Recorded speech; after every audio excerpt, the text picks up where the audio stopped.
semuanya, selamat datang dan selamat bergabung kembali di channel SR Zona. Kemiskinan seringkali membuat orang terpaksa melakukan hal-hal di luar batas kewajaran bahkan terlarang. Tak terkecuali seorang polisi. Karena pada film berjudul Inspektur Vikram yang dibintangi oleh Prajwal Devaraj dan Bhavana, garapan sutradara Narasimha dan dirilis pada tahun 2021 ini, kita bisa melihat bagaimana seorang perwira polisi menggunakan topeng dalam pakaian kekinya. Pada dasarnya film ini mengisahkan tentang seorang inspektur polisi yang diperintahkan untuk menyelesaikan tugas limpahan dari penyelidikan buntu sebelumnya. Berhasilkah ia menjalankan misinya? Oke, tanpa berlama-lama yuk langsung saja simak, ini dia rangkuman alur cerita filmnya.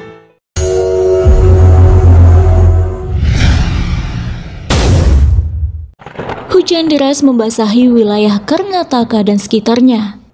Malam itu seorang kepala editor sebuah saluran berita bernama Arvind Aradhya meminta anak buahnya untuk menayangkan video hasil operasinya tentang aksi para mafia, barang-barang ilegal dan obat-obat terlarang. Tak lama kemudian, turun dua orang pria dari sebuah BMW dan memasuki rumah Arvind. Kala itu, anak dan istri Arvind sedang bermain petak umpet. Dua pria itu mendatangi Arvind memintanya untuk menghentikan penyiaran video esok. Namun Arvind menolak dan terjadilah tragedi berdarah di sana.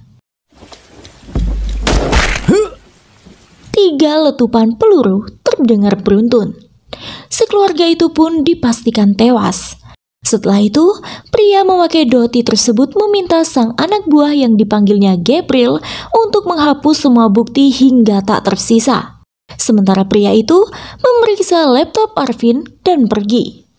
Esok harinya publik dihebohkan dengan penemuan jasad Arvind, istri dan anaknya tewas dalam kondisi mengenaskan. Media beramai-ramai meliput berita itu. Kepolisian pun turun tangan. Perwira polisi senior Pratap Misra ditugaskan untuk menangani kasus tersebut. Tim forensik lebih dulu tiba memeriksa 2 mayat yang terkapar di lantai dan mayat Arvind yang berada di kursi. Dari penyelidikan, tak ditemukan barang bukti satupun. Pelaku sangatlah pintar, ucap seorang anggota polisi. Ya, sudah pasti pelaku sangat pintar dan terlatih, karena pelakunya adalah perwira polisi Pratap Misra sendiri. Pratap menjawab pertanyaan para awak media dengan mengatakan jika investigasi sedang berlangsung dan ia belum dapat memberikan jawaban lebih. Di tempat lain, seorang inspektur polisi muda bernama Vikram tengah memberikan pelajaran pada sekumpulan orang yang berbuat hal kurang ajar kepada seorang wanita di tempat pencucian pakaian.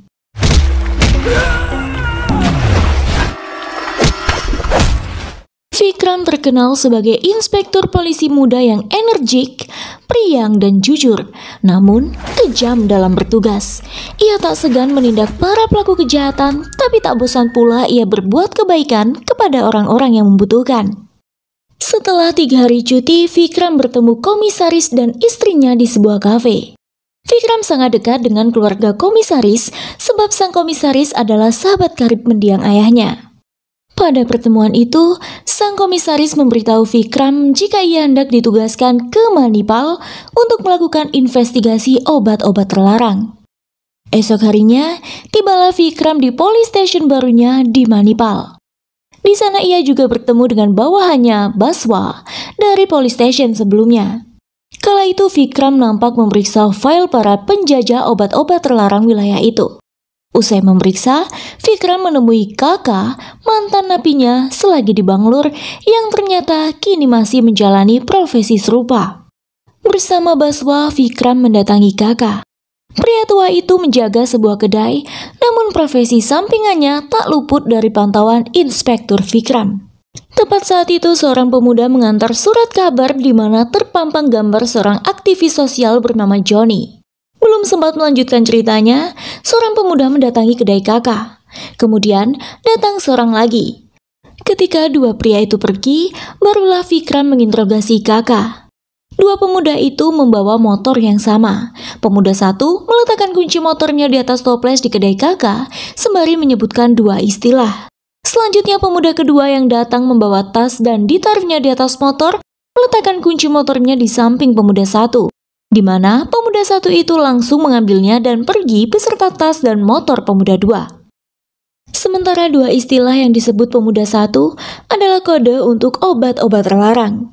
Begitulah hasil pengamatan Vikram. Kakak yang takut digelandang lagi ke police station akhirnya mengaku jika kini ia hanya menjadi informan para penjajah itu saja. Kakak memohon supaya Vikram tak membawanya karena ia memiliki anak gadis yang harus dihidupi. Vikram setuju, namun sebagai gantinya kakak harus membocorkan segala informasi tentang bandit-bandit itu. Berbekal informasi dari kakak, Vikram dan Basva mendatangi pesta pantai komunitas bandit. Berkat kakak pula, investigasi Vikram berjalan mulus. Ia mengikuti pemuda satu yang siang tadi mendatangi kedai kakak. Ia memantau segala kegiatan di pub itu dan menyaksikan transaksi mereka. Selanjutnya, Vikram melanjutkan investigasi di daerah pesisir. Di sana ia mendapati para pekerja yang mengemas obat-obat terlarang, mediator obat-obatan itu, hingga ia menemukan penyelundupan bubuk putih dalam tubuh sepotong ayam. Esok harinya, Vikram yang sudah lama memantau pergerakan Suresh, si pemuda satu, ketika Suresh hendak melakukan transaksi, Vikram membatalkan dengan membawa lari motor pemuda itu. Mengetahui motornya diambil, Suresh dan temannya mengejar Vikram dan Basva hingga tiba di sebuah pameran. Di sana, Vikram tak sengaja melihat seorang gadis cantik. Hati Vikram seketika tertambat padanya. Vikram menghentikan laju motor dan membuntuti gadis itu. Namun, apa yang terjadi? Suresh dan temannya, Ramesh, mengikuti Vikram hingga mereka melakukan perkelahian di saat sang inspektur sedang berupaya mendekati gadisnya.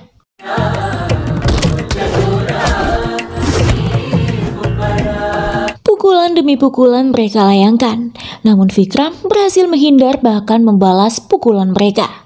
Sayangnya pergulatan Vikram dan bandit-bandit itu menyebabkan handphone sang gadis terjatuh hingga SIM card lepas dari slotnya. Si gadis pun lari sebab takut dengan pertikaian yang terjadi. Singkat cerita, Vikram berhasil melumpuhkan dua bandit itu dan menggelandang mereka ke police station. Tak hanya itu, Vikram juga memungut SIM card gadis incarannya tadi, membawanya, dan memasang di ponselnya. Di dalam sel, Vikram memukuli keduanya tanpa ampun hingga pengakuan demi pengakuan mencuat dari mulut mereka tentang siapa saja penjajah yang selama ini memasok dan mempekerjakan keduanya. Usai menggali informasi dari dua bandit itu, ponselnya berbunyi.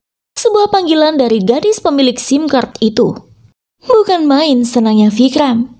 Gadis itu meminta tolong Vikram mengembalikan SIM cardnya dan mereka sepakat mengadakan janji temu di esok harinya. Pagi itu Vikram bertemu gadisnya di suatu tempat. Gadis itu bernama Bhavana.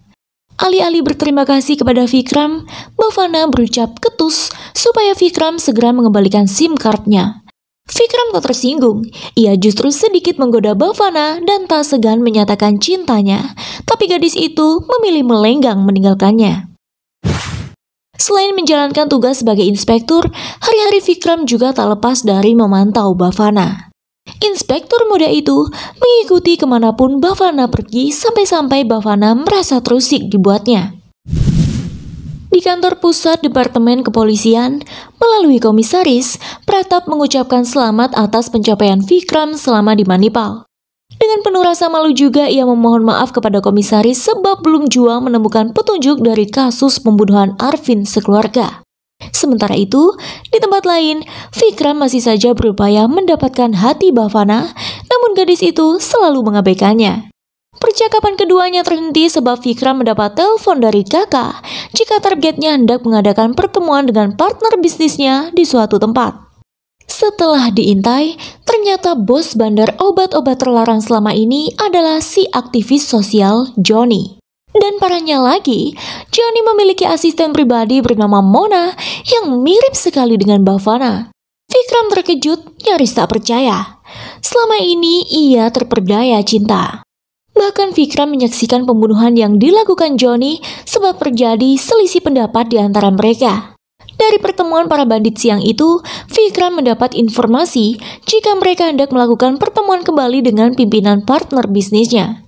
Vikram mengantongi sebuah nama yaitu George di mana tanggal 28 mendatang hendak berkunjung ke India. Sungguh ironis nasib Inspektur Vikram, sekalinya jatuh cinta langsung dengan anak buah mafia. Meski begitu ia tak memadamkan api cintanya. Justru Vikram berniat akan membuat Bhavana berubah meninggalkan dunia gelapnya. Hal itu disampaikannya pada Bhavana di sebuah kafe, namun gadis itu menyangka Vikram terlalu naif dan gila. Kemudian Bhavana pun pergi meninggalkannya.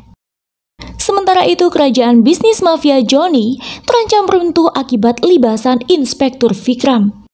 Tak tanggung-tanggung Vikram membabat habis semua bisnisan gelap yang dimiliki Johnny. Hari yang ditunggu-tunggu pun tiba. George akan mendarat di India. Vikram memberikan briefing pada anggotanya untuk berhati-hati dalam menyergap para mafia itu. Aturannya tidak boleh menembak untuk membunuh. Begitulah kemudian mereka menuju lokasi. Para anggota disebar sejauh 500 meter dari tempat Vikram berada. Dari jauh, Vikram memantau pergerakan para target. George baru saja tiba. Mereka nampak tengah berdebat hingga George menembak anak buah Johnny sebagai balasan karena Johnny telah menembak anak buahnya di pertemuan sebelumnya. Namun hal tak disangka-sangka terjadi. Dari jauh, Bhavana menembak anak buah George yang kemudian dihadang oleh Vikram. Terjadi perdebatan antara Bhavana dan Vikram yang akhirnya menyebabkan tertembaknya Vikram oleh Bhavana. Vikram tersadar setelah menjalani operasi pengangkatan peluru dari tubuhnya. Kepada Baswa, ia mengungkapkan jika tak ada lagi cinta bagi Bhavana, melainkan balas dendam. Ketika Baswa keluar, datanglah Bhavana membawakan buket bunga untuk Vikram namun ditolaknya. Sesaat kemudian, sang komisaris datang menyusul menjelaskan jika Bhavana sebenarnya adalah putrinya, teman masa kecil Vikram. Sama seperti Vikram, Bhavana kini telah menjadi perwira polisi dan menjalankan misi rahasia untuk membantu Vikram di Manipal tanpa sepengetahuan Vikram. Meski sudah dijelaskan, alih-alih luluh, hati Vikram makin bergemuruh sebab Bhavana telah sengaja menembaknya. Namun gadis itu meminta maaf seraya menjelaskan jika ia tak sengaja menembak Vikram. Ia ingin melumpuhkan bandit-bandit itu, namun Vikram terus menghalangi hingga peluru meleset menembus dadanya. Meski begitu, Bhavana mengakui jika ia sangat panik melihat Vikram terluka. Namun Vikram enggan mendengar alasan Bhavana dan memilih menenggelamkan dirinya dalam selimut. Sejak peristiwa penembakan itu, Vikram enggan bertegur sapa dengan Bhavana, sekalipun Bhavana kini menjadi atasannya di office. Bahkan setiap hari mereka terus bertikai layaknya kucing dan tikus. Satu sama lain tak ada yang ingin mengalah, hingga komisaris menerima aduan tentang sikap mereka. Sang komisaris menegur keduanya namun tak berhasil. Vikram dan Bhavana masih saja bertikai. Siang itu Pratap mendatangi kantor komisaris melaporkan perkembangan investigasinya yang tak juga membuahkan hasil. Merasa malu, Pratap hendak mengajukan pengunduran diri namun ditolak oleh komisaris. Bagi komisaris, Pratap adalah petugas yang jujur dan efisien. Sebab itu, ia tak ingin kehilangannya. Justru komisaris meminta Pratap menutup saja kasus Arvin jika memang tak ada perkembangan.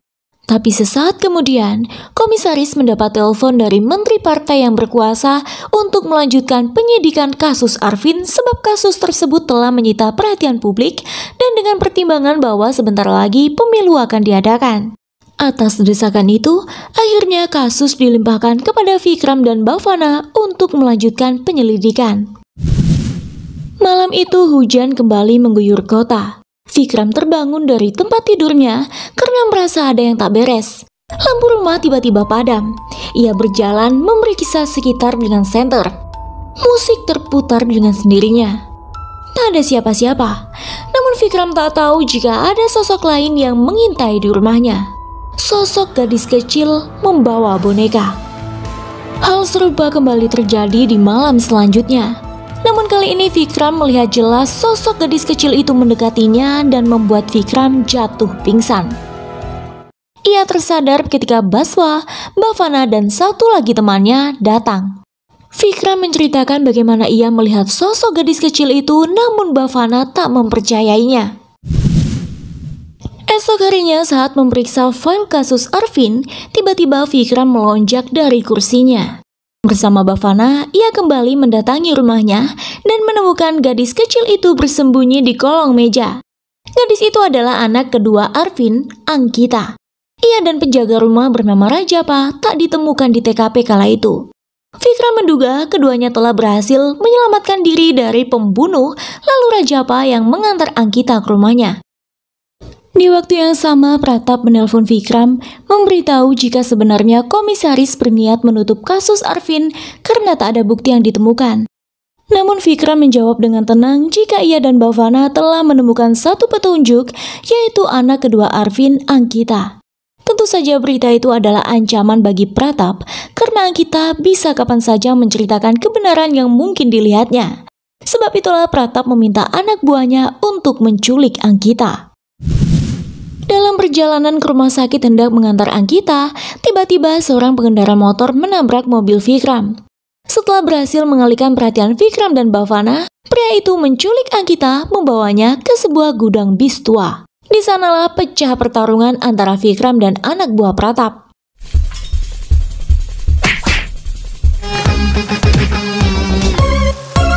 Dalam pertarungan itu, tangan Bhavana cedera saat menyelamatkan Vikram. Kemudian Vikram membalas tindakan mereka, melumpuhkan semua tanpa sisa. Kala itu sebab orang tua Bhavana sedang tak di rumah, mereka menitipkan putrinya kepada Vikram. Tak disangka, kejadian yang baru saja mereka alami membuat hubungan Vikram dan Bhavana kembali bersemi. Namun saat guntur mulai terdengar, Ankita menangis. Gadis kecil itu mengalami trauma sebab kedua orang tuanya meninggal dengan cara mengenaskan di depan matanya saat hujan turun. Ankita mulai menceritakan peristiwa malam itu, di mana ia, ibunya, kakaknya, dan Rajappa, si penjaga rumah, tengah main petak umpet. Sang ayah sendiri sedang bekerja. Tiba-tiba masuk dua pria lalu melakukan pembantaian itu. Beruntung saat itu Ankita dan Rajappa masih bersembunyi. Sayangnya Ankita tak bisa melihat orang yang melepaskan tembakan dari tempat persembunyian. Gadis kecil itu hanya ingat ciri pria lainnya. Berbekal informasi dari Ankita, Vikram kembali melakukan investigasi hingga membantunya mendapatkan rekaman video dari sebuah prosesi keagamaan di mana tepat saat itu pembunuhan di rumah Arvin berlangsung. Kebetulan Pratap mendengar pembicaraan Vikram dan Bhavana, lalu mereka menonton video itu sama-sama. Sayangnya video tersebut macet dan tersendat, hanya berhasil menampilkan mobil saja, dan sementara Pratap selamat. Vikram tak kehabisan akal, ia mencatat nomor polisi dan model mobil tersebut, kemudian mendatangi dealer kemungkinan mobil itu berasal. Dari manajer dealer, Vikram mendapat data para customer yang membeli mobil mewah BMW itu. Setelah dilacak dengan bantuan IT kepolisian, Baswa membawa data para customer mobil yang diminta. Dan dalam data itu terlampir nama Pratap Misra. Namun sejauh ini Vikram dan yang lain tak menaruh curiga pada Pratap. Di tempat lain, Pratap meminta anak buahnya untuk melacak keberadaan Rajappa dan menutup babnya. Kebetulan kepolisian menemukan posisi Rajappa. Segera Pratap menuju lokasi, namun di sana Pratap lebih dulu menghabisi Rajappa dan memanipulasi keadaan seolah seseorang telah melakukannya saat Vikram datang. Selanjutnya, Vikram memanggil ahli sketsa untuk menggambarkan ciri orang yang disebutkan oleh Ankita. Didapatlah ciri orang yang tak lain adalah Gabriel itu. Namun petunjuk masih abu-abu. Hingga ketika Bhavana dan Vikram menonton televisi, sebuah channel menampilkan sosok yang sesuai dengan sketsa. Vikram bertindak cepat menghubungi manajer produksi dan mendatanginya di esok hari. Di tempat syuting itu, ia tak sengaja bertemu seorang aktor ternama, yaitu Darshan Togudip. Sembari menunggu manajer, mereka berbincang. Vikram sempat menceritakan kasus pelik yang ditanganinya dan Darshan berkata jika ia siap membantu kapan saja jika dibutuhkan. Sesaat kemudian, sang manajer datang. Ia berkata jika aktor yang ditanyakan Vikram itu adalah Gabriel, namun sudah 5 tahun sejak film itu dibuat, pria itu tak diketahui rimbanya. Namun sang manajer membawa teman lama Gabriel dan dari pria itu, Vikram mendapat info jika Gabriel biasa menghabiskan waktu di sebuah pub Black Snow. Menujulah Vikram ke sana. Namun sayang, seseorang telah membungkam Gabriel untuk selamanya. Lagi-lagi si pelaku telah menghapus bukti termasuk jejak digitalnya karena saat kejadian CCTV pub juga telah dirusak.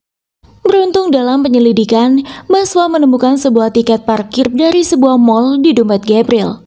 Berbekal secari kertas tiket itu, Vikram menuju mall tersebut dan meminta rekam CCTV di hari yang tertera pada tiket. Nampak Gabriel menemui seorang pria.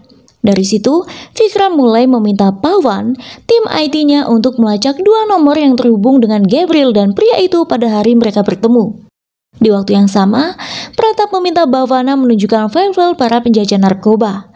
Ia mulai memeriksa file tersebut dan tanpa disadari, Vikram telah mendapat petunjuk dari Pawan di mana salah satu nomor tersebut adalah nomor Pratap. Bahkan Vikram sempat menghubungi nomor Pratap untuk memastikan dan terbukti nomor itu adalah milik Pratap Misra. Vikram menyusun siasat untuk menjebak Pratap. Melalui Johnny yang kini dipenjara, ia meminta Johnny melakukan kesepakatan dengan anak buah Pratap. Namun Pratap yang mulai curiga akhirnya membuka kedok pada Vikram. Sementara di waktu yang sama ia mengerahkan anak buahnya untuk menculik Bhavana dan Ankita lalu menempatkan mereka pada lokasi berbeda. Dalam video call-nya Pratap menceritakan bagaimana susahnya ia hidup jujur dalam pakaian keki. Hutang peninggalan ayahnya yang menumpuk serta tak bisa hidup layak untuk ia dan ibunya. Suatu malam sang ibu tiba-tiba jatuh pingsan. Ia membawa ibunya ke rumah sakit namun harus lebih dulu melunasi administrasi. Baru ibunya akan mendapat penanganan. Setelah berhasil mendapatkan pinjaman pun, nyawa ibunya sudah tak terselamatkan karena terlambat penanganan. Bahkan ketika ia ingin melihat jenazah sang ibu, pihak rumah sakit tak membolehkan karena lagi-lagi ia harus menyelesaikan administrasi. Dari situlah Pratap mulai menghargai nilai uang dan mendewakan uang. Ia tak ingin jatuh dalam kemiskinan lagi. Ia ingin kaya raya dan tak kesusahan. Sebab itulah ia mulai mengembangkan bisnis ilegal di balik seragam keki yang ia kenakan. Pratap mulai mengancam Vikram. Ia meminta Vikram menyerahkan seluruh bukti padanya. Namun Vikram tak sedikit pun gentar. Ia bahkan datang untuk menyelamatkan Ankita. Lalu bagaimana dengan Bhavana? Tenang, Vikram sudah meminta bantuan Darshan untuk menyelamatkannya. Perkelahian pun pecah di kedua tempat.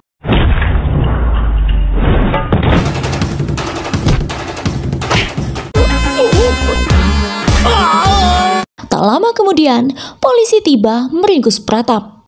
Ankita pun berhasil diselamatkan Vikram, sementara Bhavana berhasil diselamatkan Darshan. Pada akhirnya Vikram dan Bhavana pun melangsungkan pernikahan serta tetap melanjutkan tugas keduanya di kepolisian.